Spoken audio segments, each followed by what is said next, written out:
Bienvenidos a la clase número 12. Estamos estudiando el curso de Consejería Pastoral y estamos estudiando la primera mitad de este curso, la cual contiene una serie de teorías individuales, teorías que están enfocadas en estudiar al individuo desde el punto de vista individual. La segunda parte de este curso tiene que ver con la familia, los individuos dentro de una relación familiar. Pero esa va a ser la segunda parte de este curso. En este momento estamos estudiando teorías individuales, teorías que se enfocan en el individuo. Y ya vimos 5. Ahora vamos a considerar la número 6. Es una de las más difíciles de entender, sin embargo creo que tiene algunos conceptos que son muy importantes. Espero que estos conceptos les ayuden. No es tan fácil, yo quizás no está familiarizado con lo que son estos conceptos, nunca los he escuchado, va a ser difícil. Sin embargo, ya poniendo atención, cuando ya uno los empieza a dominar, se da cuenta que tienen sentido y tienen utilidad, porque eso es lo más importante, que tengan algún tipo de utilidad. Hay dos tipos de Gestalt. Existe la psicología de Gestalt y la terapia de Gestalt. Llevan el mismo nombre, sin embargo, el planteamiento filosófico es totalmente diferente. Nosotros no nos vamos a meter en lo que es la psicología de Gestalt. Vamos a concentrarnos en aspectos más prácticos, que es lo que se conoce como la terapia de Gestalt. Yo me he dado cuenta que en muchos países latinos esta teoría ha sido muy popular y muy usada, y tiene aspectos prácticos muy buenos que yo voy a compartir con ustedes. Yo personalmente uso algunas de las técnicas que he aprendido de este tipo de terapia de Gestalt. Fundador reconocido es el señor Fritz Perls. Él nació en julio 8 de 1893 y murió el 14 de marzo de 1970.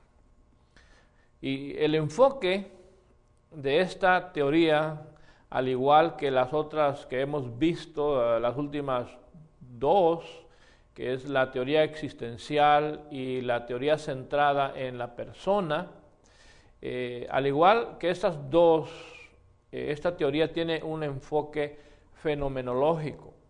Ahora, ¿qué significa un enfoque fenomenológico? Voy a tratar de definir esto porque es muy importante. El enfoque fenomenológico de cualquier teoría consiste en el comportamiento del individuo. Se puede entender solamente mediante el estudio de su percepción subjetiva de la realidad. Quizás la clave de esta definición está en la percepción subjetiva. O sea, no estamos hablando de una percepción objetiva, sino de una percepción subjetiva de la realidad. O sea que para poder entender y ayudar a un individuo, no vamos a tratar de imponerle lo que nosotros percibimos como realidad, sino que vamos a tratar de entrar en su mundo y descubrir la forma en que este individuo observa el mundo. Es posible que lo observe distinto a nosotros, lo más seguro es que lo va a observar diferente a nosotros, pero nosotros tenemos que ayudarle desde donde él está viendo el mundo. Tenemos que tratar de, primeramente, entrar a donde él está. ¿Cómo observa él el mundo que le rodea? Y una vez que entendemos, entonces podemos ayudarle quizás hacer cambios, pero no podemos ayudarle, según esta teoría, no vamos a poder ayudarle si no tratamos primeramente de entender la forma subjetiva en que esta persona observa el mundo. Y en esto consiste lo que es el concepto fenomenológico, aceptar la realidad de que cada individuo tiene una percepción y es la que usa para interactuar con el mundo que le rodea. Es su percepción de la realidad y nosotros tenemos que aprender y entender eso. ¿Qué significa Gestalt? Tal vez usted nunca ha escuchado esta palabra, pero Gestalt es un enfoque con una preocupación de ver al individuo completo e integrado. Estas dos palabras son claves: completo e integrado, entendiendo que lo completo es más que la suma de sus partes.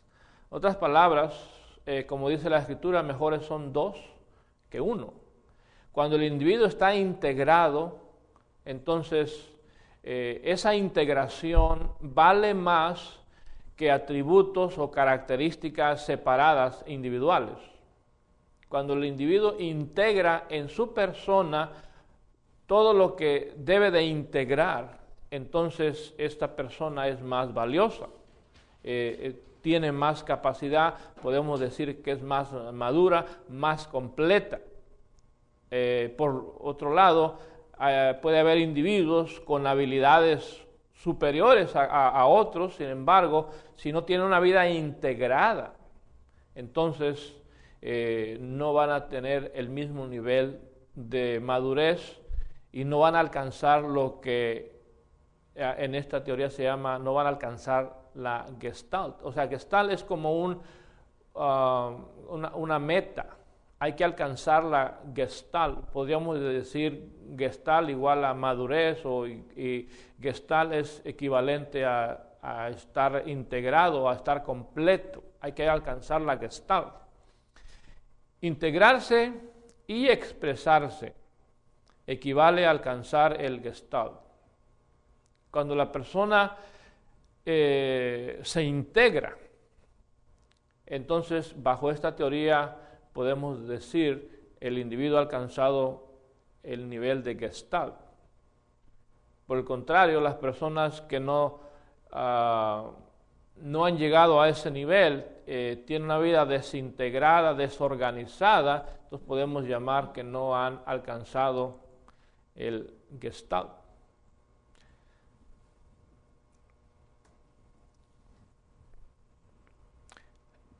Algunos de los principales conceptos, voy a ir introduciéndolos poco a poco.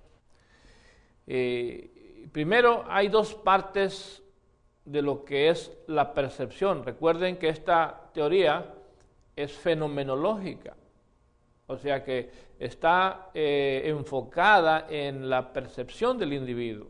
Bueno, la percepción del individuo tiene dos partes. Y la primera parte es lo que se llama la figura, o sea, es lo que sobresale. Por ejemplo, tú puedes ver en un valle un árbol. El árbol es la figura. Todo lo que rodea a el árbol es el trasfondo. Entonces, Gestalt habla de una percepción donde los individuos observamos una figura, pero también detrás de la figura hay un trasfondo y una percepción más completa es aquella que incluye la figura y el contexto, el trasfondo. Ahora, si la figura no es clara, entonces la figura se pierde en el contexto, se pierde en el trasfondo. Y esto tiene una aplicación a muchos aspectos de la vida. Por ejemplo, un joven tiene miedo a las víboras. Entonces, ese miedo le impide a tener un contacto y una idea clara de lo que es una víbora, una serpiente. En este caso, la serpiente, la figura de la serpiente no es clara. Se pierde en el contexto, porque el individuo no puede, por el miedo, entrar en contacto con la serpiente. Alcanzar la Gestalt sería ayudar al individuo a través de un proceso para que un día logre no solamente observar la serpiente, sino tocarla. Eso sería ayudar a este joven a que alcance la Gestalt, alcance el poder observar claramente la serpiente y poder tocarla. Eso sería alcanzar la Gestalt. Ahora, eso tiene aplicaciones a otras cosas. Todo aquello que no dominamos está perdido en un contexto. Todo aquello que no tenemos control está perdido dentro de un contexto.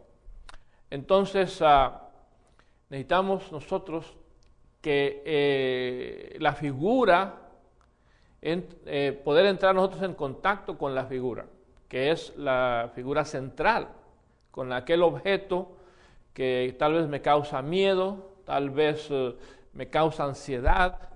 Mientras de que esté en ese nivel, no estoy alcanzando la Gestalt. Cuando ya lo toco, lo domino, no me asusta, entonces ahí he alcanzado la Gestalt.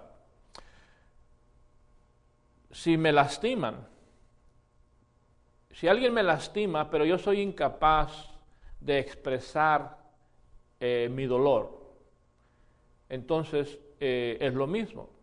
No estoy alcanzando una Gestalt.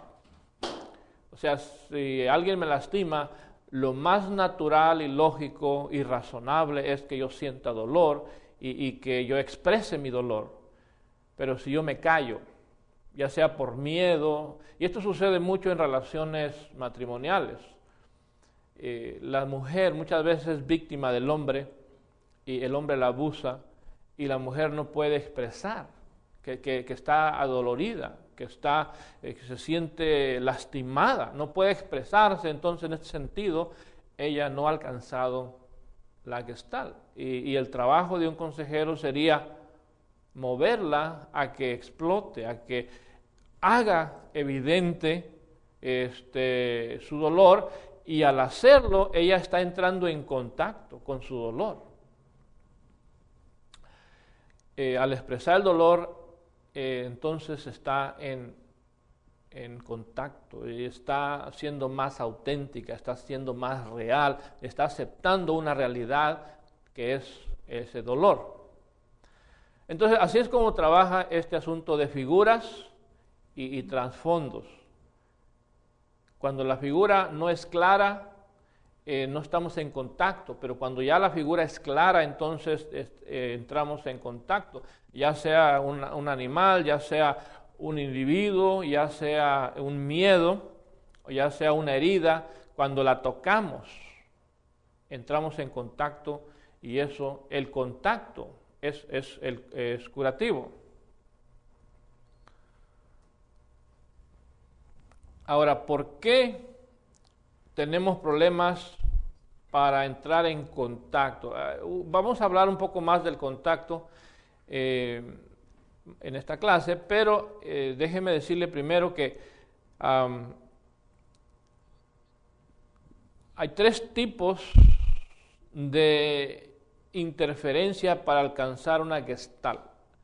¿Por qué los individuos no alcanzan ese nivel de expresión o de contacto? ¿Por qué no alcanzan la Gestalt? Hay tres interferencias, 3 tipos de interferencias. Primero, es un contacto pobre con nosotros mismos y con otras personas. Cuando no hay un contacto, ya sea con mi dolor, ya sea con un problema financiero. Muchas veces tenemos problemas en la casa de finanzas y lo ignoramos. Pensamos como que se fuera a resolver en forma automática y no pagamos las facturas, los cobros, vamos dejándolos ahí y sabemos que el dinero no nos alcanza, pero hacemos, como dicen, de la vista gorda, nos hacemos ciegos. Entonces eso en esta teoría sería no alcanzar una gestalt. Alcanzar la gestalt sería entrar a ver los recibos, hacer cuentas, hacer números, enfrentar lo que está sucediendo en el aspecto financiero. Yo conozco personas, he tenido pacientes que aunque tengan dinero, no pagan. No pagan sus cobros, se meten en problemas con las compañías de teléfono, de luz, de celular, de gas, porque como que prefieren tener el dinero en la bolsa, como que el dinero les da cierta seguridad y no pagan, no se hacen responsables de sus compromisos. Entonces, en este sentido, esta persona no está alcanzando una gestalt, porque no está viendo su realidad. Se siente bien traer dinero en la bolsa, pero esa no es su realidad. Él en realidad tiene otros problemas. Ese dinero ya no le pertenece, debería de pagar.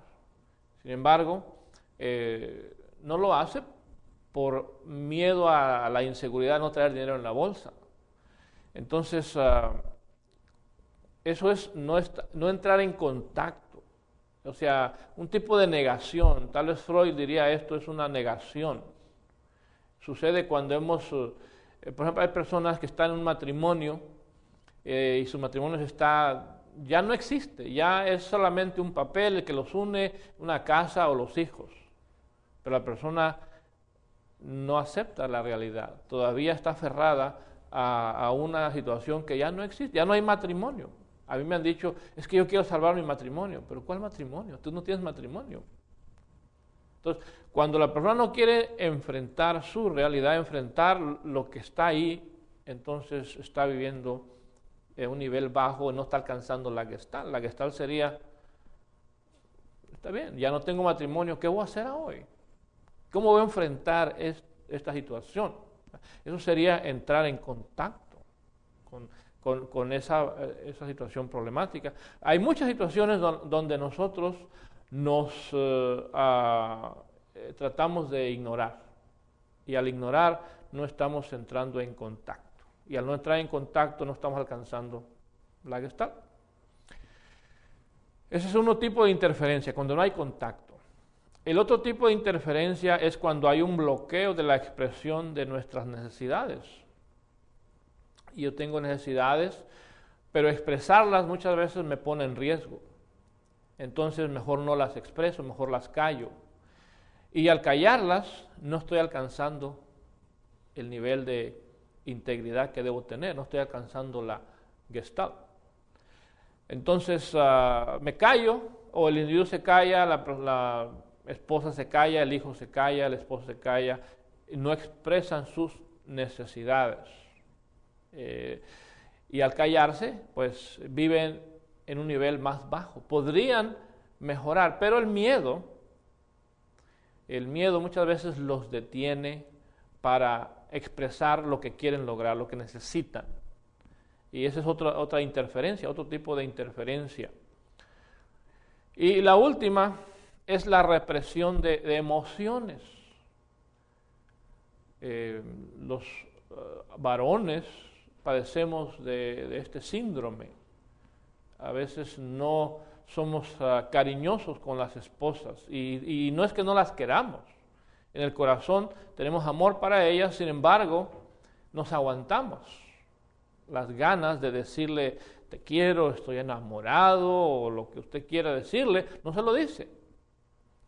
Y muchas veces, aunque la esposa le esté pidiendo y suplicando que le diga, el Señor se hace duro por ideas a veces aprendidas de que a la mujer ni todo el amor ni todo el dinero o cosas así, ¿verdad? Que lo limitan. Y en lugar de alcanzar una expresión completa, vive a medias. Entonces, en este caso, la expresión emocional total y completa sería alcanzar una gestalt. Hay personas que les da miedo hasta reírse. Cuando han sido criticados, hay personas que no saben ni reírse, no pueden soltar la risa, como decimos, a pulmón abierto.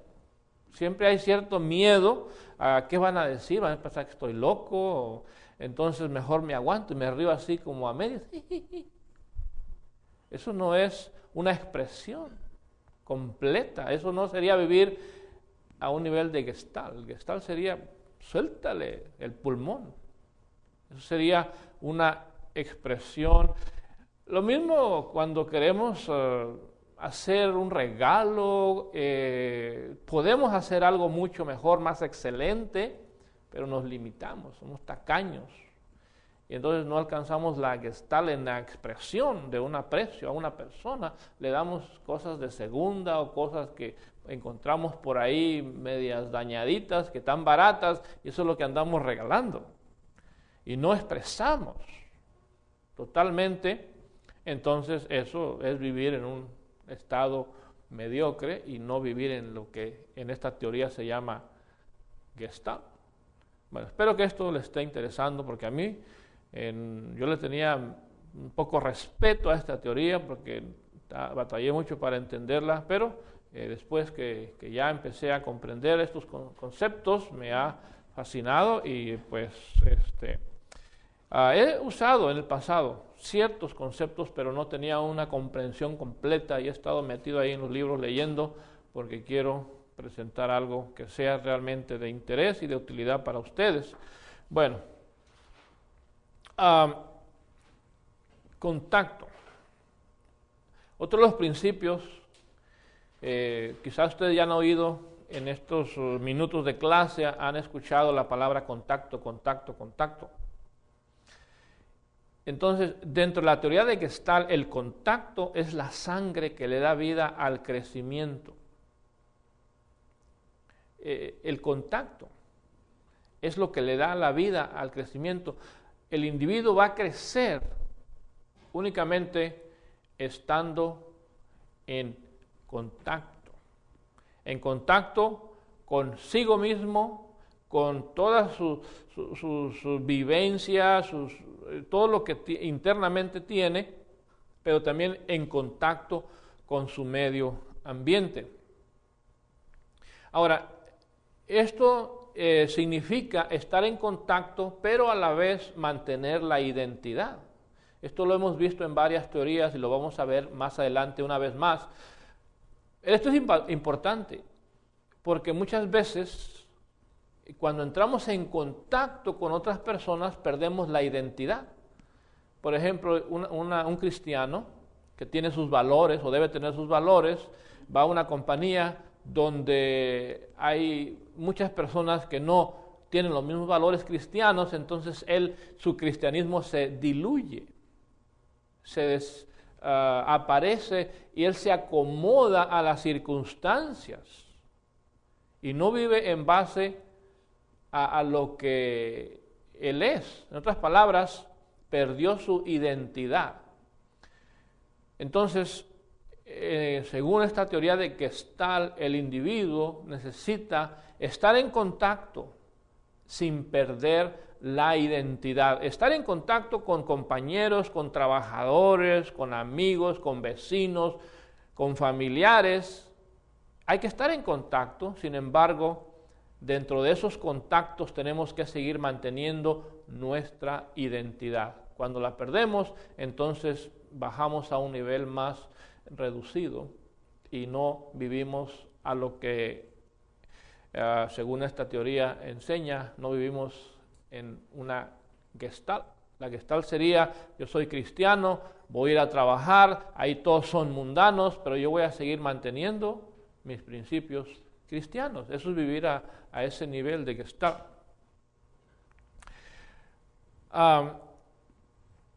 Durante el contacto con otras personas y con nosotros mismos hay 5 etapas, o son como 5 niveles que vamos a estudiar a continuación.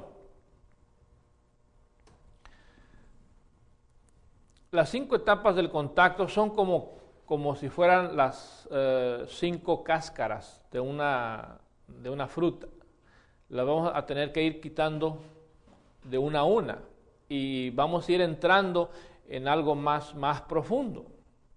No hay fruta que tenga tanta cáscara así, ¿verdad? Tal vez, no sé, la piña, pero vamos a imaginar una naranja con 5 cáscaras. Le vamos a quitar la primera y esa cáscara, la primera que le vamos a quitar, que es el primer nivel para entrar en contacto, es el nivel superficial, es el nivel rutinario, es el nivel que usamos en las relaciones interpersonales, cuando saludamos. Hola, ¿cómo estás? Bien. ¿Y tú cómo estás? Pues también bien. Ah, qué bueno, gusto saludarte. Nos vemos. Adiós, bye. Realmente hubo un contacto profundo, hubo alguna transmisión de algún buen sentimiento, conocimos algo más de la persona o fue algo más que una rutina. Es una rutina. Los saludos tal vez en un tiempo tenían una intención, ahora ya se han hecho una rutina. Ya no saludamos igual al hermano, al amigo, al desconocido. Hola, ¿cómo estás? Bien, tú también. Bueno, adiós. Entonces ese es un nivel superficial, que es más como rutinario. Sin embargo, detrás de esa cáscara encontramos otra que también hay que quitar. Esa cáscara es el miedo. Detrás de lo superficial hay miedo. Miedo al dolor. Al dolor que nos produce el contacto. Una persona que ha sido abusada no quiere hablar de sus abusos porque hablar de eso le produce dolor. Entonces, por miedo al dolor, mejor dice, no quiero hablar de eso. Cuando 2 personas tienen problemas y no han salido de acuerdo, a veces se cierran. Y uno de los dos dice, mira, ya no vamos a hablar de esto, no hablemos más. Y aunque la otra persona insiste y quiere seguir hablando, el otro está cerrado. No. Y la razón es que hay miedo, porque cada que hablan salen lastimados. Entonces, el miedo al dolor, si queremos entrar realmente en contacto con cosas más profundas, tenemos que hacer a un lado el miedo al dolor y atrevernos a seguir adelante en ese contacto, en esa búsqueda de un contacto más íntimo. La tercer cáscara que hay que quitar es el miedo al cambio. El dolor nos estorba para tener un contacto más profundo, pero el miedo al cambio. Muchas veces no van a buscar ayuda porque saben bien que al ir ahí les van a tener que quitar ciertas cosas. Por ejemplo, un matrimonio tiene problemas. Él tiene el vicio de la bebida o del juego.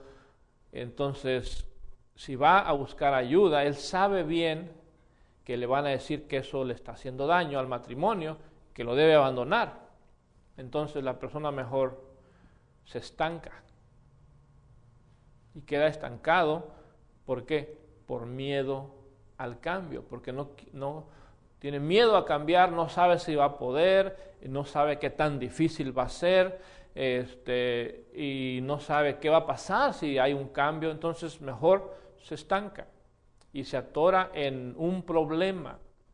Hay matrimonios sufriendo porque uno o quizás los dos tienen diferentes problemas y ninguno de los dos quiere ceder. Él, por ejemplo, se gasta el dinero en la cerveza, pero ella tiene otros problemas. Ella es una señora fría que no lo atiende y pues ahí cada quien está en su escondite, cada quien tiene su problema agarrado. Él gastándose el dinero, ella con una frialdad que congela. Entonces, pero ninguno busca, no quieren mejorar el matrimonio, representa que los dos tendrían que hacer cambios. Pero como no están dispuestos, mejor quedan estancados. El miedo al cambio estanca al individuo y estanca las relaciones.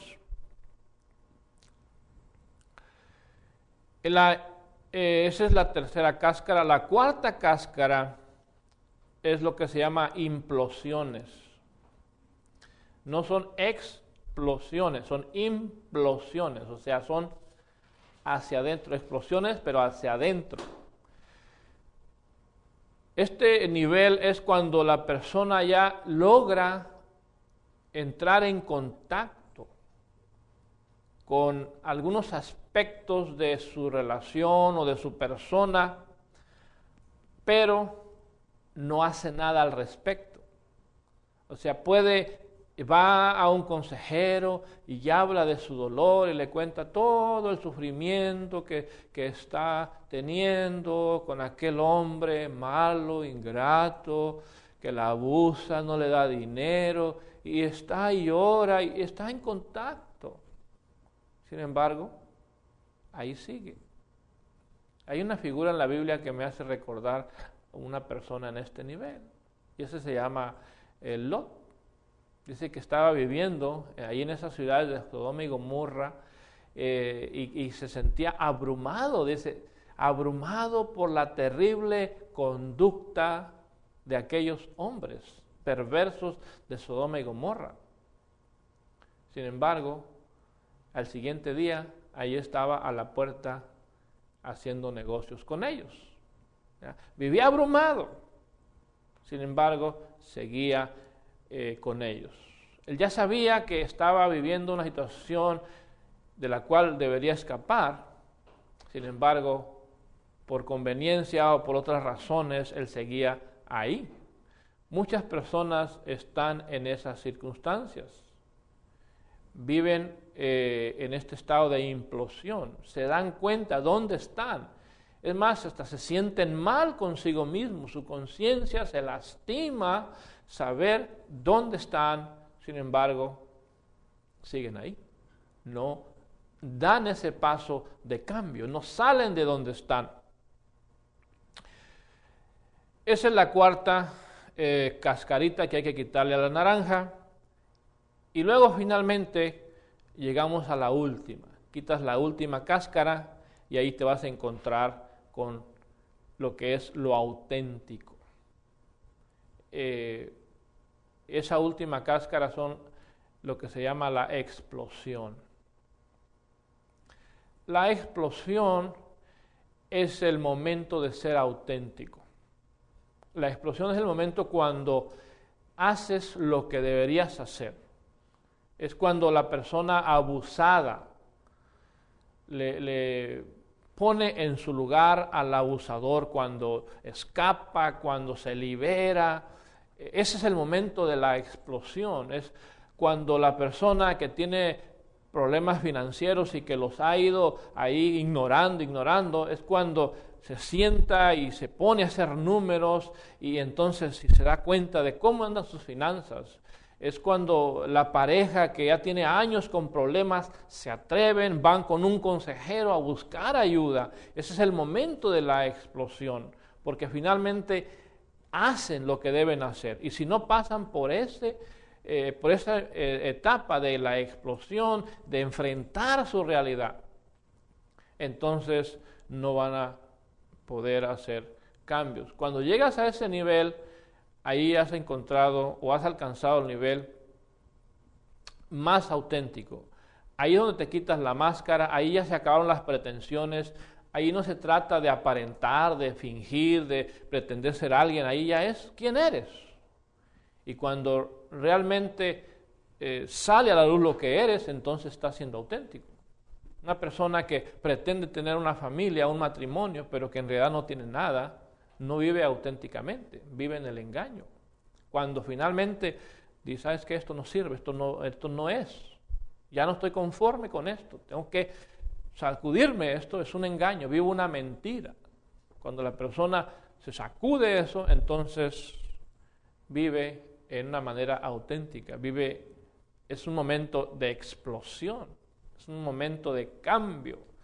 Cuando la persona finalmente da ese paso, aquel alcohólico que ya ha tenido problemas y ya perdió la familia, perdió dinero, su trabajo, hasta la vergüenza perdió, pero llega un momento donde cansado, finalmente va y se refugia en un grupo de alcohólicos anónimos y entonces ahí va y ahí lo restauran. Bueno, esos pasos que él dio en esa búsqueda, no porque lo llevaron o porque el juez lo mandó, sino ya fue una búsqueda personal de ir a buscar ayuda. Ese es el momento de la explosión y el individuo tiene que explotar, tiene que hacer esa explosión para salir del estado pues donde se encuentra. Entonces estas son las 5 etapas de contacto. La persona se va moviendo cada vez más profundo hasta que llega a la explosión y ahí es donde aparece lo auténtico, ahí es donde realmente se ve lo que es la realidad, no el engaño, las pretensiones, la apariencia, sino lo que realmente es real.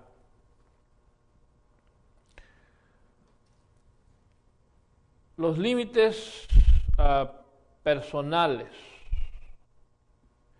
es otra de las partes de esta teoría, los límites personales.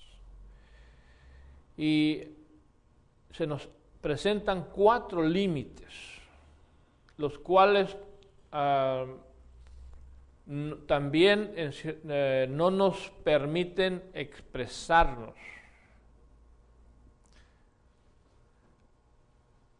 Por ejemplo, hay límites del cuerpo.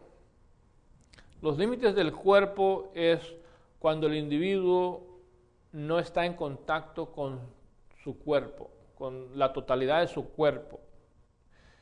Son límites. Lo cual, sobre todo cuando hablamos de contacto físico, contacto sexual, la pareja tiene que liberarse, tiene que ampliar su contacto con el cuerpo. Entonces, muchas veces hay limitaciones en esta área, lo cual pues afectan la relación de pareja. Entonces, un límite en el cuerpo, ahora, no es que no existan. Claro que existen límites, hay cosas que simplemente yo no voy a hacer con mi cuerpo.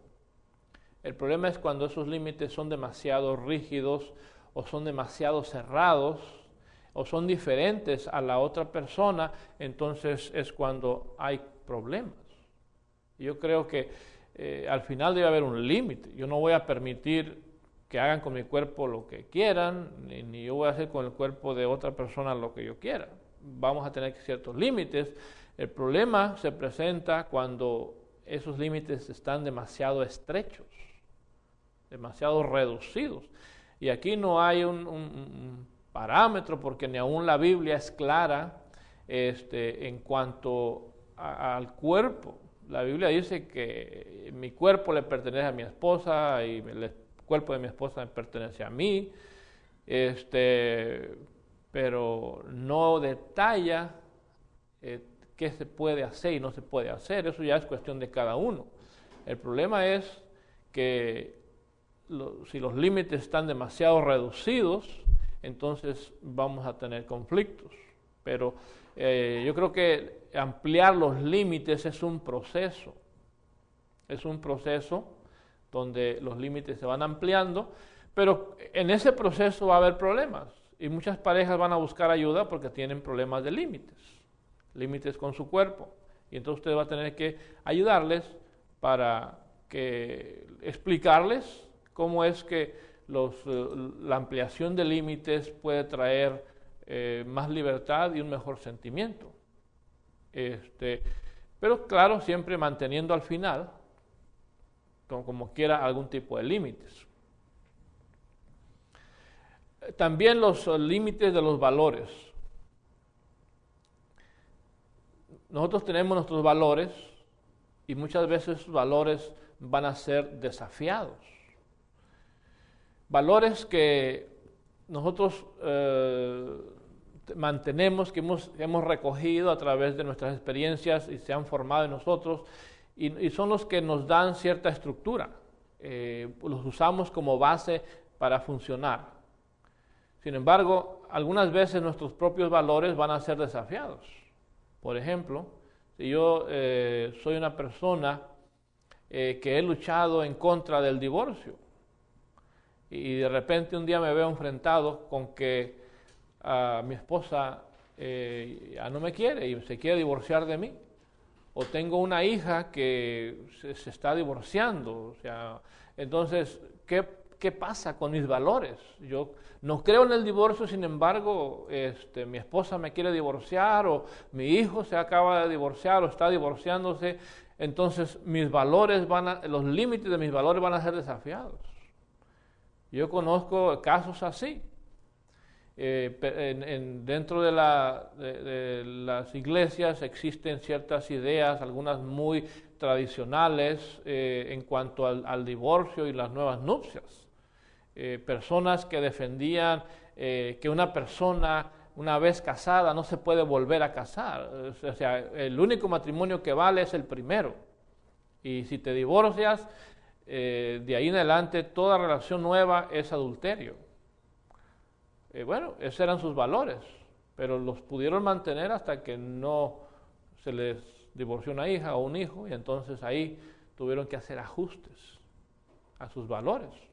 Ahora hay quienes en lugar de hacer ajustes hacen más rígidos. Yo conozco un matrimonio que le sucedió así con una hija, y en lugar de ajustar sus valores, se los hicieron más rígidos y le cerraron la puerta a la hija, le dijeron que no podía volver jamás a su casa por haberse divorciado.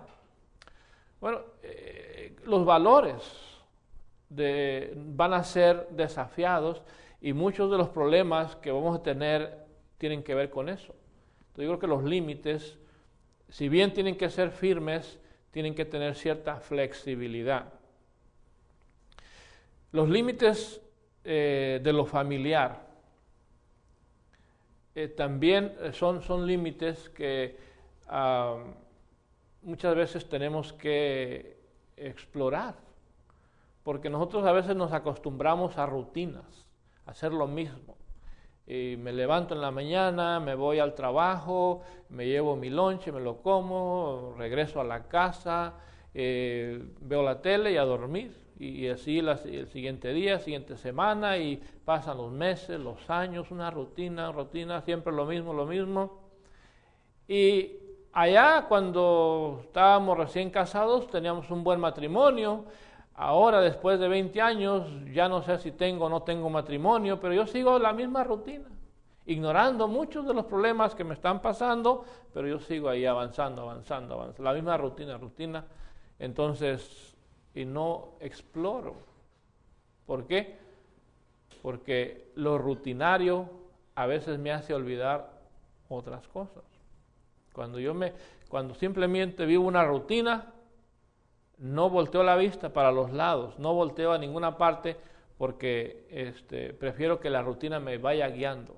Allá en el fondo hay un montón de problemas que no los quiero tocar. ¿Por qué? Porque al final sigo teniendo una casa, tengo una esposa, tengo hijos, tengo trabajo, todo parece igual, pero en el fondo no es igual. Entonces, los límites de lo familiar muchas veces tienen que ser desafiados. Los límites de expresión. Nosotros, los hispanos, se nos ha enseñado el hombre no llora. Entonces, muchas veces esos límites de expresión se tienen que desafiar. O realmente no llora, o los hombres no expresamos. ¿Cómo que no expresamos? Sentimos y no expresamos. ¿Por qué no? ¿Quién dijo que no? que porque ahí el paletero dijo que no, o que el señor ahí de la carnicería o lechero dijo que no, que eso no es bueno, que el hombre exprese sus emociones. Pero si yo quiero expresarlas, si yo quiero hacer algo, entonces, ¿por qué no lo voy a hacer? Hay que a veces desafiar los límites que socialmente se nos imponen en cuanto a la expresión de emociones. Muchas veces no hacemos algo, aunque tengamos talento artístico, no lo hacemos porque tenemos miedo a la crítica y no nos expresamos. Muchos podrían ser tremendos poetas, podrían ser tremendos dibujantes, tremendos, no sé, artistas en otro campo, pero no lo hacen, no logran la Gestalt. ¿Por qué? Porque están limitados por críticas, por ideas de gente que les rodea y no se expresan de una manera más completa. Bueno, termino aquí. Voy a tener que continuar con esta teoría de Gestalt en la próxima clase. Muchas gracias.